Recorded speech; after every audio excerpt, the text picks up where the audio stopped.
ఇక వీళ్ళ బాధలు చూడుండ్రి.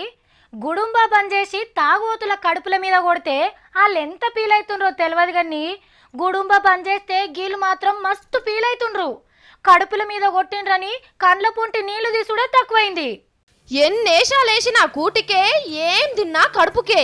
మహబూబ్నగర్లా గుడుంబ పట్టిల్ వలగొట్టినాక తండాల పొంటి అస్సలు లొల్లి సురువైంది. ఈ పెద్ద మనిషి ఆయన బాధంతా చెప్తానంటాడు. ఇందో చెప్పవయ్యా. తెలుగుదేశం ప్రభుత్వం ఉన్నప్పటి నుంచి బతికినా మేడం.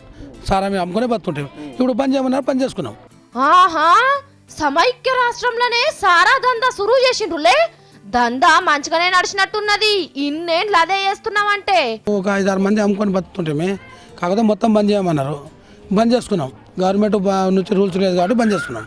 అవు సర్కారు గట్టి రూల్స్ తెచ్చింది, ఎవ్వరు నమ్మనిస్తలేదు. మరేం చేసుకొని బతుకుతుండ్రు? ఇప్పుడైతే అప్పులు చేసుకొని బతుకుతున్నాం. ఇంత కూలిపోతే కూళ్ళు కూడా దొరుకుతలేవు. హరరరే, ఎంత కష్టం వచ్చింది. మరి సర్కార్ ఏం చేయమని అడుగుతుండ్రు? ఆ పిల్లల గవర్నమెంట్ ఉద్యోగాలు ఇచ్చినా సరే, ఇప్పుడు చదువుకున్న వాళ్ళకు ఉండరు కదా సార్, చదువుకున్న కానీ ఇచ్చినా సరే. ఇన్నరా అబ్కారీ సార్లు, మీ శాఖ ఏదన్నా కొలువుని తిప్పియుండ్రి. ఇగో గీ మనిషిని అడుగుదాము. నువ్వెప్పటిసంది సారా దుకాణం నడుపుతున్నావు? ఒక 10 సంవత్సరాల నుంచి ఇదే దందా మీద బతుకుతుంటాం సార్ మేము. అమ్మా, నీకు కూడా చాలా సీనియారిటీ ఉన్నది. మరేం పని చూపియమంటావు?